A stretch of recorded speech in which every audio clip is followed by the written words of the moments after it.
Hi all. இந்த வீடியோவில் நம்ம என்ன பார்க்க போகிறோம் அப்படின்னா 2024 நடந்த ஒரு தமிழ் ப்ரீவியஸ் இயர் கொஷின் தான் நம்ம பார்க்க போகிறோம்.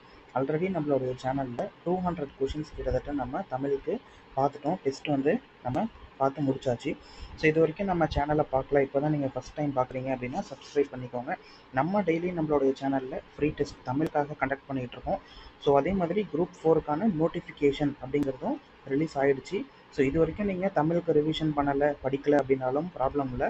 ஸோ நம்மளுடைய சேனலில் நீங்கள் ஃபாலோ பண்ணிட்டு வந்தீங்க அப்படின்னா கண்டிப்பாக தமிழில் 100க்கு above 95+ வந்து நீங்கள் கண்டிப்பாக ஸ்கோர் பண்ணலாம். சரிங்களா? ஸோ நம்மளுடைய சேனலில் டெய்லி நம்ம 15 கொஷின்ஸ் அந்த மாதிரி பார்த்துட்டு வந்துட்டு இருந்தோம். இந்த வீடியோவில் நம்ம என்ன பார்க்க போகிறோம் அப்படின்னா 50 கொஷின்ஸ் பார்க்க போகிறோம். சரிங்களா? முன்னாடி 15 கொஷின்ஸ் அந்த மாதிரி பார்த்துட்டு இருந்தோம். இனிமேல் வந்து 50 கொஷின்ஸ் பார்க்கலாம். சரிங்களா? ஸோ நமக்கு எக்ஸாம் நெருங்கிக்கிட்டு இருக்கு. அதனால் எக்ஸாமுக்கு முன்னாடி நம்ம நிறைய கொஷின்ஸ் பார்த்துட்டு போனோம் அப்படின்னா யூஸ்ஃபுல்லாக இருக்கும். ஸோ இது எல்லாமே நம்ம பார்த்துட்டு இருக்கிற எல்லா கொஷின்ஸுமே டிஎன்பிஎஸ்சி கண்டக்ட் பண்ண ப்ரீவியஸ் இயர் கொஷின்ஸ். ஓகேங்களா? நம்ம வேறு எந்த கொஷின்ஸுமே வந்து எடுத்து இங்கே கொடுக்கல. டிஎன்பிஎஸ்சியோடைய ப்ரீவியஸ் இயரில் நடந்த தமிழ் எலிஜிபிலிட்டி டெஸ்ட், தமிழ் தகுதி தேர்வோடைய கொஷின்ஸ் தான் நம்ம பார்த்துட்ருக்கோம். ஓகேங்களா? ஸோ வாங்க பார்க்கலாம். இதில் உங்களுக்கு ஏதாச்சும் புரியல அப்படின்னா நீங்கள் தாராளமாக கேளுங்க. ஸோ கமெண்ட் செக்ஷனில் கமெண்ட் பண்ணுங்கள். உங்களுக்கு எந்த இடத்துல புரியலையோ அதுக்கு நான் உங்களுக்கு ஆன்சர் பண்ணுறேன். ஓகேங்களா? ஸோ வாங்க இந்த டெஸ்ட்டை வந்து நம்ம பார்க்கலாம். ஃபஸ்ட்டு கொஷின் பாருங்கள். ஆங்கில சொல்லுக்கு நேரான தமிழ் சொல் தருக. ஆங்கில சொல்லுக்கு நேரான தமிழ் சொல் கேட்குறாங்க. ஃபேக்ஸ் அப்படின்னு கொடுத்துருக்காங்க. ஸோ ஃபேக்ஸுக்கான தமிழ் சொல் என்ன வரும் அப்படின்னா தொலைநகல் இயந்திரம். Option C. ஃபஸ்ட்டு கொஷினுக்கான ஆன்சர் என்ன அப்படின்னா தொலைநகல் இயந்திரம். நோட் பண்ணிக்கோங்க. செகண்ட் கொஷின் போயிடலாம். பிறமொழி சொல்லுக்குரிய தமிழ் சொல். ஃபஸ்ட்டு கொஷின் மாதிரியே தான். மாஸ்க் அப்படின்னு கொடுத்துருக்காங்க. மாஸ்க் அப்படின்னு என்னென்னா முகக்கவசம். நம்ம கோவிட் டைம்லலாம் நிறைய அறிவிப்பு பலகைகள்லாம் பார்த்துருப்போம், முகக்கவசம் அணிந்து வெளியே செல்ல வேண்டும் அப்படின்ட்டு. அப்போது மாஸ்க் அப்படிங்கிறத நம்ம தமிழில் என்ன சொல்லுவோம்? முகக்கவசம். Option D. Next third question பாருங்கள். ஊர் பெயரின் மறுவை எழுதுக. இதெல்லாம் வந்து அடிக்கடி ரிப்பீட்டடாக கேட்குற டாபிக்ஸ். ஸோ இதெல்லாம் வந்து நீங்கள் நல்லா பார்த்துக்கோங்க. கோயம்புத்தூர் அப்படிங்கிறதுக்கான மறுபெயர் கேட்குறாங்க. எல்லாருக்குமே தெரியும் கோவை அப்படிங்கிறது அதனுடைய மறுபெயர். நெக்ஸ்ட் ஃபோர்த்து கொஷின் போகலாம். இது பாருங்கள், திருச்சிராப்பள்ளி. திருச்சிராப்பள்ளிக்கான மறுபெயர் கேட்டிருக்காங்க. திருச்சி அப்படிங்கிறது தான் இதனுடைய சரியான மறுபெயர். அடுத்தது கும்பகோணம் அப்படிங்கிற ஊருக்கான மறுபெயர் கேட்டிருக்காங்க. இது என்ன அப்படிங்கிறத நீங்கள் கமெண்ட் செக்ஷனில் சொல்லுங்கள். ஸோ தெரியலன்னா கேளுங்க, நானே கமெண்ட் பண்ணுறேன். நெக்ஸ்ட்டு பாருங்கள். சரியான நிறுத்தற்குறிகள் இடப்பட்ட தொடரை கண்டறிக. நிறுத்தற்குறிகள் ரிலேட்டடாக கேட்டிருக்காங்க. ஸோ இது எதில் வரும் அப்படின்னா வியப்பு. நமக்கு இந்த கொஷின் பாருங்கள். அடடா எவ்வளவு சிற்பங்கள். இது எதை பேஸ் பண்ணியிருக்கோம் அப்படிங்கிறத நான் ஃபஸ்ட்டு சொல்லிடுறேன். ஓகேங்களா? இது வந்து ஒரு வியப்பான விஷயத்தை பற்றி சொல்கிறது. அப்போது நம்ம இந்த இடத்துல வந்து வியப்பு குறி அப்படிங்கிறத பயன்படுத்தணும். சரிங்களா? அடடா பக்கத்தில் இங்கேயே வந்து ஒரு வியப்பு குறி வரணும். அதே மாதிரி இங்கேயும் வியப்பு குறி வரணும். சரிங்களா? அடடா அப்படின்னா என்னது? நம்ம ஏதோ ஒரு விஷயத்தை வந்து வியப்பாக ஆச்சரியமாக பார்க்குறோம் இல்லையா? அப்போது அடடா அப்படின்னு சொல்லும்போது பக்கத்தில் ஒரு ஆச்சரியக்குறி. அதே மாதிரி எவ்வளவு சிற்பங்கள் அப்படின்னு சொல்லும்போது இதுக்கு பக்கத்தில் ஒரு ஆச்சரியக்குறி வரணும். ஸோ இந்த இடத்துல இல்லை, அதனால் ஏ ஆப்ஷன் தப்பு. அதே மாதிரி இங்கே பாருங்கள். அடடா எவ்வளவு சிற்பங்கள். இந்த ரெண்டு இடத்துலையும் கேள்விக்குறி கொடுத்துருக்காங்க. ஆச்சரியக்குறி வரணும்னு சொல்லியிருந்தோம். ஸோ இதுவும் தப்பு. இங்கே பாருங்கள். இங்கே வந்து கார்புள்ளி கொடுத்துருக்காங்க, இங்கே முற்றுப்புள்ளி கொடுத்துருக்காங்க. ஸோ அப்போ இதுவும் வந்து வராது. இதுதான் நமக்கு சரியான ஆன்சர். அடடா பக்கத்தில் ஒரு ஆச்சரியக்குறி, எவ்வளவு சிற்பங்கள். இங்கேயும் பக்கத்தில் வியப்புக்குறி ஆச்சரியக்குறி ரெண்டுமே ஒன்று தான். So option D.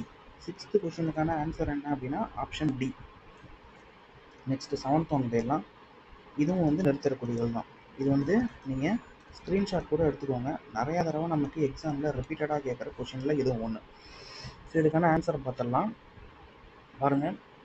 சேரர்களின் பட்ட பெயர்களில் கொல்லி, வெற்பன், மலையமான் போன்றவை குறிப்பிடத்தக்கவை. இது வந்து கார்புள்ளி அப்படிங்கிற நிறுத்தற்குறிக்கு கீழே வரும். சரிங்களா? கார்புள்ளி இது வந்து நம்ம நிறைய தடவை ப்ரீவியஸ் இயருக்கு, அதாவது லாஸ்ட் வீடியோஸில் நம்ம கிட்டத்தட்ட ஒரு 3 டைம்ஸ் இந்த கொஷினை பார்த்துருப்போம். ஸோ அவ்வளோ இம்பார்ட்டண்ட்டானது, அப்படியே ரிப்பீட் ஆகிட்டே இருக்குது. சரிங்களா? இங்கே பாருங்கள். கார்புள்ளி அப்படிங்கிறத நம்ம எங்கே பயன்படுத்துவோம் அப்படின்னா ஏதோ ஒரு பொருளையோ இல்லை பெயர்கள், இந்த மாதிரி பெயர்கள் கொடுத்துருக்காங்க இல்லையா, சேரர்களுடைய பட்ட பெயர்கள் இதெல்லாம், கொல்லி, விருப்பன், மலையமான் இதெல்லாம். ஸோ இந்த மாதிரி ஏதோ ஒரு விஷயத்தை பெயரையோ இல்லை பொருளையோ நம்ம வந்து கவுண்ட் பண்ணுற மாதிரி என்ற மாதிரி வந்தது அப்படின்னா அந்த இடத்துல நம்ம என்ன யூஸ் பண்ணுவோம் அப்படின்னா இந்த கார்புள்ளி அப்படிங்கிறத யூஸ் பண்ணுவோம். கார்புள்ளி அப்படிங்கிறது எப்படி டினோட் பண்ணுவோம்? இப்படி தான் நம்ம இதை வந்து பயன்படுத்துவோம். காற்புள்ளி அப்படிங்கிறது இங்கிலீஷில் என்ன சொல்லுவாங்கன்னா கமா. ஓகேங்களா, உங்களுக்கு ஈஸியாக சொல்லணும் அப்படின்னா கமா. இங்கே பாருங்கள், சேரர்களின் பட்ட பெயர்களில் கமா, இங்கே கமா வரக்கூடாது. ஸோ கொல்லி, வெர்பன், மலையமான், இது இங்கே வரக்கூடாது. இதுக்கு அப்புறம் தான் கமா வரணும். கொல்லி கமா, அதாவது காற்புள்ளி, வெர்பன் காற்புள்ளி, மலையமான், இந்த மாதிரி வரணும். இந்த இடத்துலயே கொடுத்துருக்காங்க, அப்போ இது தப்பு. நெக்ஸ்ட்டு பாருங்கள், சேரர்களின் பட்ட பெயர்களில் கொல்லி, வெர்பன், மலையமான் போன்றவை குறிப்பிடத்தக்கவைன்னு கொடுத்துட்டு ஆச்சரியக்குறி, வியப்புக்குறி கொடுத்துருக்காங்க. இங்கே வந்து வியக்கிற மாதிரி ஒரு விஷயமும் இல்லையே, ஒரு செய்தியாக தானே சொல்லியிருக்காங்க. அப்போ இங்கே வந்து இந்த வியப்புக்குறி அப்படிங்கிறதும் வரக்கூடாது, இதுவும் தப்பு. ஸோ அடுத்தது பாருங்கள், சேரர்களின் பட்ட பெயர்களில் கொல்லி, வெர்பன், மலையமான் போன்றவை குறிப்பிடத்தக்கவை. இந்த 3 இடத்துலையும் வந்து காற்புள்ளி அப்படிங்கிறது இல்லை, சாரி இந்த 2 இடத்துல இல்லை. அப்போது இதுவும் வந்து தப்பு. இங்கே பாருங்கள், சேரர்களின் பட்டப்பெயர்களில் கொல்லி, வெர்பன், மலையமான் போன்றவை குறிப்பிடத்தக்கவை. இதுதான் வந்து கரெக்டாக எந்த இடத்துல காற்புள்ளி கொடுக்கணுமோ அதை கொடுத்துருக்காங்க. அதே மாதிரி இங்கே வந்து எதுவுமே வியப்புக்குறியோ வினாக்குறியோ எதுவுமே கொடுக்கல. ஸோ இதுதான் வந்து நமக்கு correct. Option D. 8th one பாருங்கள், பேச்சு வழக்கு சொற்களை எழுத்து வழக்கு சொற்களாக மாற்றுக. பேச்சு வழக்கில் நமக்கு கொடுத்துட்டாங்க, அதை எழுத்து வழக்காக வந்து மாற்ற சொல்கிறாங்க. சிரட்டையில் நீத்து பாகத்தை வடித்து நீட்டினான். இதுவும் வந்து நம்ம ஆல்ரெடி பார்த்துருக்கோம், சரிங்களா. நம்மளோட ஓல்டு வீடியோஸ் பார்த்தீங்க அப்படின்னா, இதை பார்த்தீங்க அப்படின்னா உங்களுக்கு ரொம்பவே ஈஸியாக இருக்கும். நீங்கள் வந்து ஆன்சரை ஈஸியாக பண்ணிடலாம். நீத்து பாகம் அப்படின்னா என்னென்னா மேல் கஞ்சி அப்படின்னு அர்த்தம். நீத்து பாகம் என்னும் சொல்லுக்கான எழுத்து வழக்கு சொல்லை தேர்ந்தெடு அப்படின்னு சொல்லி ஒரு லாஸ்ட்டு கொஷின் பேப்பரில் நம்ம பார்த்துருப்போம். அதுக்கான ஆன்சர் என்ன அப்படின்னா மேல் கஞ்சி, சரிங்களா. சிரட்டையில் நீத்து பாகத்தை வடித்து நீட்டினான் அப்படின்னா சிரட்டையில் மேல் கஞ்சியை வடித்து நீட்டினான் அப்படிங்கிறது தான் சரியான எழுத்து வழக்கு. Option B. நெக்ஸ்ட்டு இதுவும் அதே தான், எழுத்து வழக்கு தொடர். நமக்கு அப்போ பேச்சு வழக்கில் கொடுத்துருக்காங்கன்னு அர்த்தம். அதனால தான் நமக்கு எழுத்து வழக்கு தொடரை கேட்குறாங்க. சோலைக்குள் சத்தமில்லாமல் தென்றலு வீசியதுன்னு கொடுத்துருக்காங்க, இது தப்பு. சோலைக்குள் சத்தமில்லாமல் தென்றல் வீசியது, இதுதான் கரெக்ட், சரிங்களா. மீதி எதையும் வந்து நீங்கள் படித்து பார்த்து டைம் வேஸ்ட் பண்ணாதீங்க. உங்களுக்கு இதுதான் ஆன்சர் அப்படிங்கிறது கரெக்டாக தெரிஞ்சிருச்சு அப்படின்னா நெக்ஸ்ட் கொஷினுக்கு நம்ம மூவ் ஆகிடணும். ஸோ அப்போ தான் நம்ம டைம் வேஸ்ட் பண்ணாமல் அடுத்தடுத்த கொஷின்ஸை நம்ம வந்து ஆன்சர் பண்ண முடியும். இங்கே பாருங்கள், பொருத்தமான காலம் அமைத்தல். கபிலன் வேலை செய்தால் ஊதியம் பெறுவான். கபிலன் வேலை செஞ்சால் ஊதியம் வந்து பெறுவான். அப்போ பெறுவான் அப்படின்னு கொடுத்துருக்காங்க, எதிர்காலத்தில் அவன் பெறுவான். அப்போது எதிர்காலம் அப்படிங்கிறது ஆன்சர், சரிங்களா. ஸோ அடுத்தது பாருங்கள், விண், கோல், மாலை, மீன் இச்சொற்களை இணைத்து பார்த்து சரியான சொல்லை தெரிவு செய்க. இது எல்லாத்தையுமே வந்து நம்மளை கனெக்ட் பண்ணி பார்க்க சொல்கிறாங்க. கனெக்ட் பண்ணி பார்க்கும்போது எந்த 2 சொற்களை சேர்த்தோம் அப்படின்னா நம்ம வந்து கரெக்டான மீனிங் தருது. மீன்வெளி அப்படின்னு ஏதாவது சொல் இருக்கா? இல்லை, நம்ம வந்து இதெல்லாம் வந்து பயன்படுத்த மாட்டோம், இந்த மாதிரி ஒரு சொல்லே கிடையாது. விண்மாலை அப்படிங்கிறதும் இல்லை, விண்கோல் அப்படிங்கிறதும் கிடையாது. இது வந்து ஆப்ஷன் சி. இங்கே சி அப்படிங்கிறது மிஸ் ஆயிடுச்சு, ஓகேங்களா. விண்மீன், நம்ம வந்து விண்மீன் அப்படின்னு சொல்லணும் இல்லையா. ஸோ இதுதான் விண்மீன். அப்போது ஃபர்ஸ்ட் ஒன்னையும் ஃபோர்த் ஒன்னையும் கனெக்ட் பண்ணால் நமக்கு என்னது சரியான ஒரு சொல் கிடைக்குது. அப்போ ஆப்ஷன் சி விண்மீன் அப்படிங்கிறது தான் கரெக்ட். 12th கொஷின் பாருங்கள், பொருத்தமான காலத்தை எடுத்து எழுதுக. குமரன் மழையில் நனைந்தனன் அப்படின்னு கொடுத்துருக்காங்க. நனைந்தனன் அப்படிங்கிறது நனைந்தான் அப்படிங்கிறது தான் நனைந்தனன் அப்படின்னு கொடுத்துருக்காங்க, சரிங்களா. நனைந்தான், அப்போ நனைந்தான் அப்படின்னா அவன் நனைஞ்சிட்டான், இறந்த காலம், அது அந்த விஷயம் வந்து நடந்து முடிஞ்சிருச்சு. ஸோ அப்போ இது இறந்த காலத்தில் வரும். அடுத்தது பாருங்கள், உரைத்த வேர் சொல்லை தருக. உரைத்த அப்படிங்கிற சொல்லுக்கான வேர் சொல் கேட்குறாங்க. வேர் சொல் அப்படிங்கிறது கட்டளை சொற்களாக வரும் அப்படிங்கிறத நம்ம லாஸ்ட் வீடியோஸ்லாம் பார்த்துருக்கோம். உரைத்த அப்படிங்கிறதுக்கான கட்டளை சொல் அப்போ என்னவாக இருக்கும்? உரை. அப்போ இதுதான் அதுக்கான சரியான வேர் சொல். கட்டளை அப்படிங்கிறதுனா ஒருத்தருக்கு ஆர்டர் போடுற மாதிரி இருக்கும். அப்போ இதுதான் வந்து இங்கே நமக்கு சரியான வேர் சொல், சரிங்களா. அடுத்தது பாருங்கள், சரியான வினா சொல்லை தேர்ந்தெடு. இந்த இடத்துல நமக்கு கேலி சித்திரம் என்றால் டேஷ் கொடுத்துருக்காங்க. இந்த டேஷில் நமக்கு எந்த ஆப்ஷன் வந்து சரியாக பொருந்தும் அப்படின்னு கேட்குறாங்க. கேலி சித்திரம் என்றால் என்ன? ஸோ இதுதான் இதுக்கான சரியான வினா சொல். அடுத்தது, முதல் ஆழ்வார்கள் டேஷ் பேர், எத்தனை பேர்? முதல் ஆழ்வார்கள் எத்தனை பேர் அப்படின்னு தானே நம்ம கேட்போம். அப்போ இதுக்கான சரியான வினா சொல் எத்தனை. அடுத்தது, சரியான இணைப்பு சொல்லை நிரப்புக. குயிலுக்கு கூடு கட்ட தெரியாது டேஷ் காக்கையின் கூட்டில் முட்டையிடும். ஃபஸ்ட்டு இணைப்பு சொல் அப்படின்னா என்னன்னு நம்ம தெரிஞ்சுக்கணும். 2 தொடர்களை இணைக்க பயன்படும் சொற்கள் இணைப்பு சொற்கள் ஆகும். இது ஒரு தொடர், இது ஒரு தொடர். இந்த 2 தொடர்களையும் நடுவில் ஏதோ ஒரு வார்த்தையால் நம்ம இணைக்கிறோம். அதுதான் நம்ம என்ன சொல்கிறோம், இணைப்பு சொல். ஸோ இப்போ பாருங்கள், குயிலுக்கு கூடு கட்ட தெரியாது அப்படின்னு கொடுத்துட்டாங்க. அப்போது இங்கே வந்து ஏதோ ஒரு வேர்டை வந்து நம்ம இங்கே போட்டோம் அப்படின்னா இந்த வாக்கியம் அப்படிங்கிறது முழுமையடையும். குயிலுக்கு கூடு கட்ட தெரியாது, என்ன ஆன்சராக வரும் அப்படின்னா அதனால். ஆப்ஷன் ஏ, காக்கையின் கூட்டில் முட்டையிடும். இந்த அதனால் அப்படிங்கிறத நம்ம ஏன் இங்கே யூஸ் பண்ணுறோம் அப்படிங்கிறது நமக்கு தெரியணும். ஓகேங்களா? ஸோ பாருங்கள், காரணம் மற்றும் விளைவு. காரணம் மற்றும் விளைவு, அதாவது முன்னர் நடந்த செயல் அல்லது காரணம், அதன் விளைவாக நிகழும் மற்றொரு செயலை இணைப்பது தான் அதனால் அப்படிங்கிறது. அதில் தான் நம்ம யூஸ் பண்ணுவோம். சரிங்களா? இப்போது காரணம் அப்படிங்கிறது இதுதான், அதாவது முன்னாடி நடந்த செயல். குயிலுக்கு கூடு கட்ட தெரியாது. ஓகேங்களா? இது வந்து ஒரு ரீசன், காரணம். அந்த காரணத்தினால, அதனால் அப்படின்னு நம்ம சொல்கிறோம். அதனால் காக்கையின் கூட்டில் முட்டையிடும். அந்த காரணத்தின் விளைவாக அது காக்கையின் கூட்டில் முட்டையிடும். சரிங்களா? அப்போ இதுக்கான சரியான ஆன்சர் அதனால். ஸோ வீடியோவை நீங்கள் ஒரு டைம் ஃபார்வர்ட் பண்ணி கூட பாருங்கள், உங்களுக்கு கரெக்டாக புரியும். சரிங்களா? இதுக்கான ஆன்சர் ஆப்ஷன் ஏ. 17 பாருங்கள், இதுவும் அதே தான், இணைப்பு சொல். அதிக அளவில் மரங்களை வளர்ப்போம், டேஷ் மரங்கள் தான் மழைக்கு அடிப்படை. ஆன்சர் என்ன அப்படின்னா ஏனெனில். ஏனெனில் மரங்கள் தான் மழைக்கு அடிப்படை. இந்த ஏனெனில் அப்படிங்கிறத ஏன் இங்கே பயன்படுத்துகிறோம் அப்படின்னா, முதல்ல வந்து ஒரு செய்தியை சொல்லிடுவாங்க, அதிக அளவில் மரங்களை வளர்ப்போம் அப்படின்ட்டு. அப்போது அந்த கொடுத்துருக்கிற அந்த இன்ஃபர்மேஷன் அப்படிங்கிறது நம்ம அடுத்தது ஏதோ ஒரு டவுட்டு கேட்குற மாதிரி இருக்கும். சரிங்களா? ஏதோ ஒரு சந்தேகத்தை கேட்குற மாதிரி இருக்கும். ஏனெனில் டேஷ் மரங்கள் தான் மழைக்கு அடிப்படை. இப்போ பாருங்கள், அதிக அளவில் மரங்களை வளர்ப்போம், அதுக்கு ஏன் வளர்க்கணும் அப்படின்னு சொல்லிட்டு ஒரு கேள்வி வரும். ஏனெனில் மரங்கள் தான் மழைக்கு அடிப்படை. அதாவது இந்த ஏனெனில் அப்படிங்கிறது ஒரு ரீசனை விளக்கும் போது அதை இந்த ஏனெனில் அப்படிங்கிறத ஸ்டார்ட் பண்ணி நம்ம அந்த ரீசனை விளக்குற மாதிரி இருக்கும். சரிங்களா? ஸோ அப்போ தான் நம்ம ஏனெனில் அப்படிங்கிறத பயன்படுத்தும். இந்த இணைப்பு சொற்களுக்கு நான் உங்களுக்கு தனியாக வீடியோ மேக் பண்ணுறேன். இப்போதைக்கு இங்கே இந்த டெஸ்ட்டில் எதுக்காக இதை யூஸ் பண்ணுறோம் அப்படிங்கிறத ஜஸ்ட் புரிஞ்சுக்கோங்க. நெக்ஸ்ட்டு பாருங்கள், சரியான இணைப்பு சொல். இதுவும் அதே தான். 3 கொஷின் நமக்கு கிட்டத்தட்ட இணைப்பு கொஷின், இணைப்பு தொடர்லேருந்தே கேட்டாங்க. உணவு கொடுத்தவர்களே உயிரை கொடுத்தவர்கள் என்பதை உணர்ந்துள்ளேன், டேஷ் இந்த பாத்திரத்தில் இருக்கும் உணவை பசியால் வாடும் மக்களுக்கு வழங்கப் போகிறேன், அதனால் அப்படிங்கிறது தான் கரெக்ட். சரிங்களா? இப்போது இதுதான் வந்து என்ன அப்படின்னா இங்கே நடந்த விளைவு. இந்த விளைவின் காரணமாக என்னது, இந்த செயல் வந்து நடக்குது. இந்த பாத்திரத்தில் இருக்கும் உணவை பசியால் வாடும் மக்களுக்கு வழங்க போகிறேன்.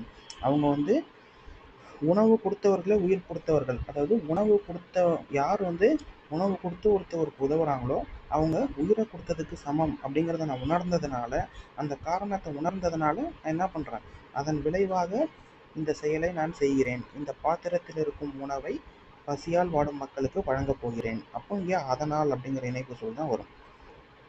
நெக்ஸ்ட் பாருங்க, அடைப்புக்குள் உள்ள கொழுந்து வகை குறித்த சொல்லை தகுந்த வாக்கியத்துடன் பொருத்துக. கொழுந்தாடை, கரும்பின் நுனிப்பகுதி. சரிங்களா? இதுவும் நம்ம ஆல்ரெடி நிறைய கொஷின் பேப்பரில் பார்த்துட்டோம். ஸோ இதுவும் வந்து repeated previous year question. Note பண்ணிக்கோங்க. கொழுந்தாடை அப்படின்னா கரும்பின் நுனிப்பகுதி. அடுத்தது இலக்கண குறிப்பு தருக. கொள்க, குறைக்க. இதுக்கான இலக்கண குறிப்பு என்ன அப்படின்னா வியங்கோல் வினைமுற்று. க, இய, இயர் இதில் வந்து முடிஞ்சிச்சு அப்படின்னாலே வியங்கோல் வினைமுற்று அப்படிங்கிறத ஷார்ட்டாக ஞாபகம் வச்சுக்கோங்க.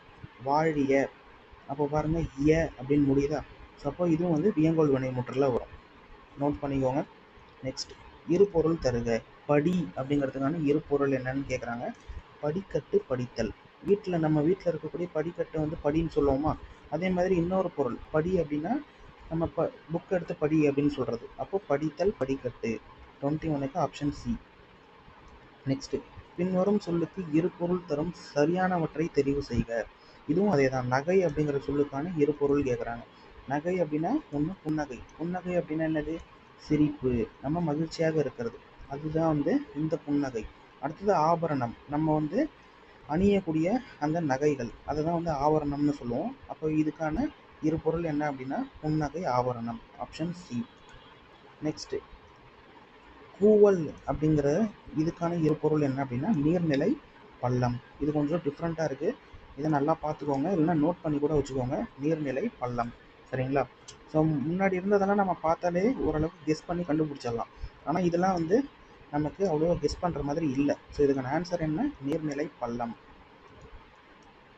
நெக்ஸ்ட், பொருள் வேறுபாடு. உழை, உலை, இதுக்கான ஆன்சர் என்ன அப்படின்னு கேட்குறாங்க. இதுக்கு என்ன வரும் அப்படிங்கிறத நீங்கள் இதுக்கும் ஆன்சரை கமெண்ட் பண்ணுங்கள். நெக்ஸ்ட் பார்க்கலாம். குறில் சொல்லை நெடில் சொல்லாக மாற்றி பொருள் வேறுபாடு வருமாறு ஒரே தொடரில் அமைத்து எழுதுக. குறில் சொல்லை நெடில் சொல்லாக மாற்றி பொருள் வேறுபாடு வருமாறு ஒரே தொடரில் அமைத்து எழுதுக அப்படின்னு கொடுத்துருக்காங்க. மடு அப்படின்னு சொல்லி நமக்கு இங்கே கொடுத்துருக்காங்க. சரிங்களா? மடு அப்படின்னா என்ன வரும்? மடு, மாடு. இது வந்து குறில். அப்போ இதை நெடிலா மாற்றணும்னா என்ன வரும்? மாடு அப்படின்னு மாறும். ஓகேங்களா? அப்போ அதனுடைய பொருள் வேறுபாடு பாருங்க. கழனி அருகே இருந்த மடுவில் மாடுகள் நீர் பருகின. ஸோ இதுதான் வந்து ஆன்சர், ஆப்ஷன் பி. நெக்ஸ்ட், கூற்று காரணம். தில்லன் இந்திய தேசிய இராணுவத்தின் இதயமும் ஆத்மாவும் தமிழர்கள் தான் என்றார். கூற்று கரெக்ட். இந்திய தேசிய இராணுவத்திற்கு வலு சேர்த்த பெருமைக்கு உடையவர்கள் தமிழர்கள். இந்திய தேசிய இராணுவத்தில் தமிழர்களின் பங்கு அப்படிங்கிறது பெரிய அளவில் இருந்தது, அதுவும் வலு சேர்த்தது அப்படின்னு சொல்லிட்டு காரணம் கொடுத்துருக்காங்க. இது ரெண்டுமே சரிதான். அப்போ கூற்றும் சரி, காரணமும் சரி. இது எங்கே இருக்குது அப்படின்னா 8th ஸ்டாண்டர்ட் புக்கில் இந்திய தேசிய இராணுவத்தில் தமிழர்களின் பங்கு அப்படிங்கிற லெசனில் இருக்கும். ஸோ இதுவும் வந்து நம்ம நிறைய முன்னாடி கொஷின் பேப்பரில் பார்த்துருக்கோம். சரிங்களா? ஸோ இது வந்து அப்படியே அதே கொஷினை ரிப்பீட் பண்ணி கேட்டிருக்காங்க. ஸோ அதுக்கான ஆன்சர் என்ன அப்படின்னா கூற்றும் சரி, காரணமும் சரி. நம்மளுடைய முன்னாடி வீடியோஸ்லாம் நீங்கள் பார்த்துருந்தீங்க, இல்லை நீங்களே ப்ரீவியஸ் இயர் கொஷின்ஸை எடுத்து பார்த்துருந்தீங்க அப்படின்னா இதெல்லாம் வந்து கண்ணை மூடிட்டு தாராளமாக ஆன்சர் பண்ணலாம். சரிங்களா? அடுத்த கொஷின் பாருங்கள். கீழ்கான 3 தொடர்களுள் சரியானவற்றை தெரிவு செய்க. இருந்த இடத்திலிருந்தே பயணச்சீட்டு எடுப்பதை எளிதாக்கிய மிகப்பெரிய இந்திய நிறுவனம் இந்திய தொடர்வண்டி உணவு வழங்கல் மற்றும் சுற்றுலா கழகம் ஆகும் அப்படின்னு கொடுத்துருக்காங்க. ஸோ இது வந்து கரெக்ட் தான். வங்கி அட்டை இல்லை என்றால் அலைபேசி எண், வங்கி கணக்கு எண் ஆகியவற்றை கொண்டு பணம் செலுத்துதல் இயலாது. வங்கி அட்டை இல்லை அப்படின்னா நம்மளால் என்ன பண்ண முடியாது? ஃபோன் நம்பரை வச்சோ இல்லை வங்கி கணக்கு எண் இது ரெண்டுத்தை வச்சோ நம்மளால் பணம் வந்து செலுத்த முடியாது அப்படின்னு சொல்கிறாங்க. சரிங்களா? நெக்ஸ்ட்டு, திறன் அட்டைகள் என்பவை குடும்ப அட்டைகளுக்கு மாற்றாக வழங்கப்பட்டன ஆகும். திறன் அட்டைகள் அப்படின்னா என்னென்னா, நமக்கு ஸ்மார்ட் கார்டு கொடுத்துருக்காங்க இல்லையா கவர்மெண்ட்டில், ஸோ அதுதான். என்பவை குடும்ப அட்டைகளுக்கு மாற்றாக வழங்கப்பட்டனவாகும். ஸோ அப்போது நமக்கு இதில் வந்து தேர்ட் ஆப்ஷனும் ஃபஸ்ட் ஆப்ஷனும் கரெக்ட். இருந்த இடத்துலேருந்தே நம்மளால் என்ன பண்ண முடியும்? பயணச்சீட்டு எடுப்பதை எளிதாக்கிய மிகப்பெரிய இந்திய நிறுவனம் இந்திய தொடர்வண்டி உணவு வழங்கல் மற்றும் சுற்றுலா கழகம் ஆகும். அதாவது ஐஆர்சிடிசின்னு சொல்கிறோம் இல்லையா, அவங்க தான் என்ன பண்ணியிருக்காங்க? பயணச்சீட்டு எடுப்பதை எளிதாகிய மிகப்பெரிய இந்திய நிறுவனம் அப்படின்னு சொல்கிறாங்க. சரியா? இந்திய தொடர்வண்டி உணவு வழங்கல் மற்றும் சுற்றுலாத்துறை கழகம். இதுவும் கரெக்டு. தேர்ட் ஒன்றும் கரெக்டு. நமக்கு தப்பு அப்படின்னா இதுதான். வங்கி அட்டை இல்லை அப்படின்னா நம்மளால் அலைபேசி எண், வங்கி கணக்கு எண், அதாவது நம்மளுடைய பேங்க் அக்கௌண்ட் நம்பர், இது ரெண்டுத்தையும் வச்சு நம்மளால் பணம் செலுத்த முடியும். ஓகேங்களா? ஸோ இது வந்து இயலாதுன்னு கொடுத்துருக்காங்க, இது இயலும். அப்போ நமக்கு அ இ ஆகியன சரி, ஆ தவறு. செகண்ட் ஒன் தப்பு, மீதி எல்லாமே கரெக்டு. ஓகேங்களா? உங்களுக்கு கன்ஃபியூஸ் பண்ணுற மாதிரி இருக்கும், நான் கரெக்டாக மார்க் பண்ணுற மாதிரி. இது ரெண்டும் கரெக்டு, செகண்ட் ஒன் தப்பு. அப்போ நமக்கு ஆன்சர் என்ன அப்படின்னா தேர்ட் ஒன். அ இ சரி, ஆ தவறு. இது மட்டும்தான் நமக்கு தவறு. அடுத்தது, பின்வரும் ஆங்கில சொல்லுக்கு இணையான கலை சொல்லை அறிந்து எழுதுக. மீடியா அப்படின்னா என்ன? ஊடகம். Next, side effect. இதற்கு ஏற்ற கலை சொல்லை தெரிவு செய்க. சைடு எஃபெக்ட் அப்படின்னா என்னன்னா பக்க விளைவு. சரிங்களா? நோய் அப்படின்னா என்ன சொல்லுவோம்? டிசீஸ் அப்படின்னு சொல்லுவோம். அடுத்தது, மூலிகை அப்படின்னா ஹெர்ப். ஒவ்வாமை அப்படின்னா அலர்ஜி. சரிங்களா? சைடு எஃபெக்ட் அப்படின்னா பக்க விளைவு. நெக்ஸ்ட், இது இன்ஸ்கிரிப்ஷன் அப்படின்னா என்னன்னா பொறிப்பு. இன்ஸ்கிரிப்ஷன் அப்படின்னா பொறிப்பு. அடுத்தது, பொருத்தமான பொருளை தேர்வு செய்தல். தண்டருள் என்ற சொல்லின் பொருள் என்ன அப்படின்னா குளிர்ந்த கருணை. இதெல்லாம் நீங்கள் சொல்லும் பொருளும் ஒரு பாடத்தில் இருக்கக்கூடிய செய்யுள் பகுதியில் இருக்கிறது, அதெல்லாம் நீங்கள் படிச்சீங்கன்னா தான் இதெல்லாம் ஆன்சர் பண்ண முடியும். தண்டருள் அப்படின்னா என்னென்னா குளிர்ந்த கருணை.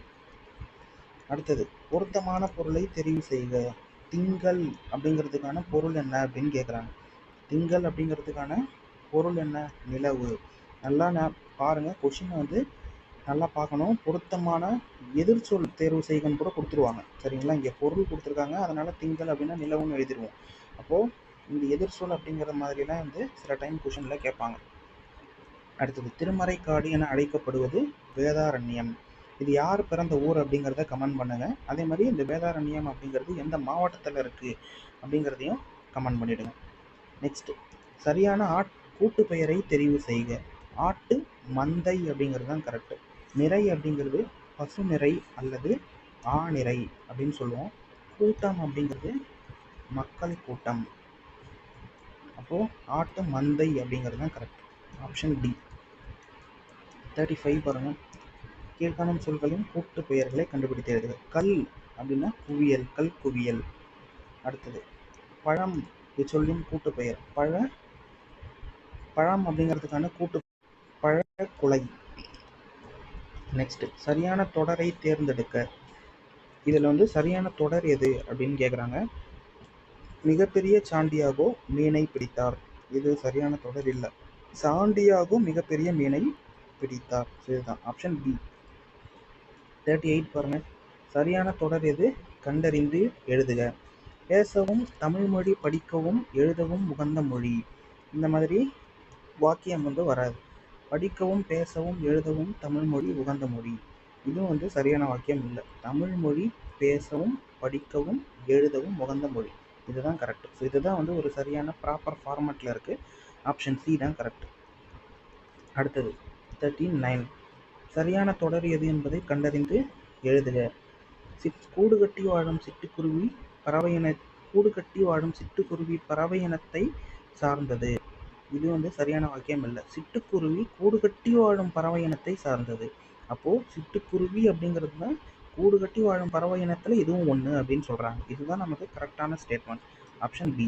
பறவை இனத்தை சார்ந்த வாழும் சிட்டுக்குருவி கூடு கட்டும்.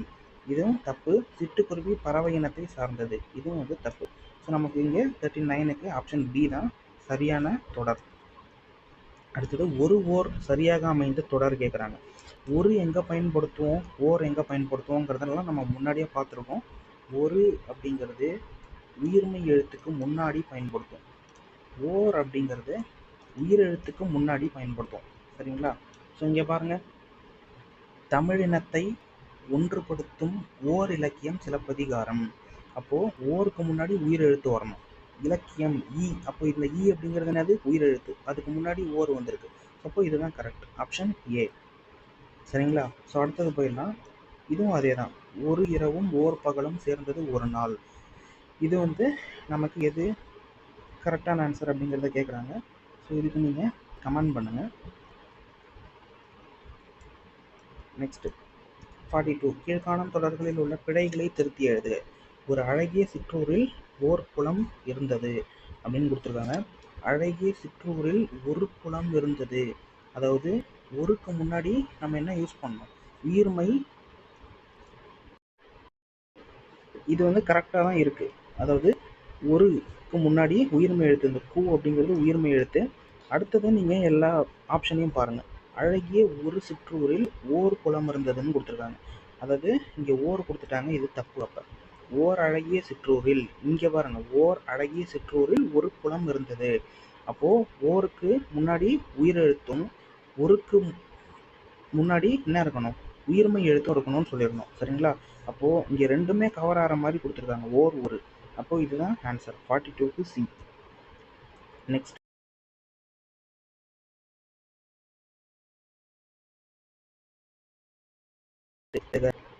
நெக்ஸ்ட் கொஸ்டின் பாருங்க. சொற்பொருள் பொறுத்துக. ஸோ பொறுத்துக கேட்டிருக்காங்க. விச்சை அப்படின்னா என்னன்னா கல்வி. விச்சை அப்படின்னா கல்வி. அடுத்தது இயல் அப்படின்னா என்னன்னா கொடுத்தல்.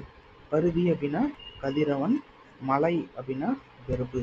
அப்போது ஆன்சர் என்ன அப்படின்னா 3, 4, 1, 2 ஆப்ஷன் டி.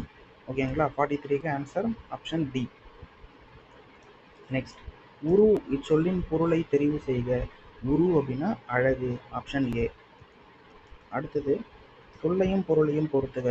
இதுவும் நம்ம ஆல்ரெடி ஒரு ப்ரீவியஸ் இயர் கொஷினில் லாஸ்ட் வீடியோவில் ஃபஸ்ட்டு கொஷினாகவே பார்த்துருப்போம், லாஸ்ட் செட்டு கொஷின் பேப்பரில். ஓகேங்களா? பொக்கிஷம் அப்படின்னா என்னென்னா செல்வம். பரி அப்படின்னா குதிரை. சிங்காரம் அப்படின்னா அழகு. சூரன் அப்படின்னா வீரன். அப்போ பாருங்கள். ஸோ 1 இது பரி அப்படின்னா குதிரை. 2 சிங்காரம் அழகு. 3, சூரன் அப்படின்னா வீரன். அப்போது ஆன்சர் என்ன அப்படின்னா 45க்கு ஆப்ஷன் டி. ஓகேங்களா, 4, 1, 2, 3. அடுத்தது பிழை நீக்கி எழுதுக. புத்தகத்தை எடுத்தது அவன் அல்ல அப்படின்னு கொடுத்துருக்காங்க. அப்போது அவன் அல்ல அப்படின்னு வரக்கூடாது, அவன் அல்லன். இதுதான் வந்து ஆண்பாலுடைய இதுக்கு அல்ல அப்படின்னு நம்ம சொல்லக்கூடாது. ஒருமைப்பன்மை பிழையில் புத்தகத்தை எடுத்தது அவன் அல்லன் அப்படின்னு வரணும். ஓகேங்களா, ஸோ இதுக்கான ஆன்சர் ஆப்ஷன் ஏ. அடுத்தது இதுவும் ஒருமைப்பன்மை பிழை, பிழையற்ற தொடரை தெரிவு செய்க. ஸோ இதுக்கு என்ன வரும் அப்படிங்கிறத கமெண்ட் பண்ணுங்கள். இதுவும் வந்து லாஸ்ட்டு கொஷின் மாதிரியே தான், சேம் கொஷின் தான். இது வந்து என்ன வரும் அப்படிங்கிறத ஆன்சர் சொல்லுங்கள். நெக்ஸ்ட்டு இது பாருங்கள், இதுவும் வந்து ஒருமைப்பன்மை பிழையற்ற தொடர் தான் நம்மகிட்ட கேட்குறாங்க.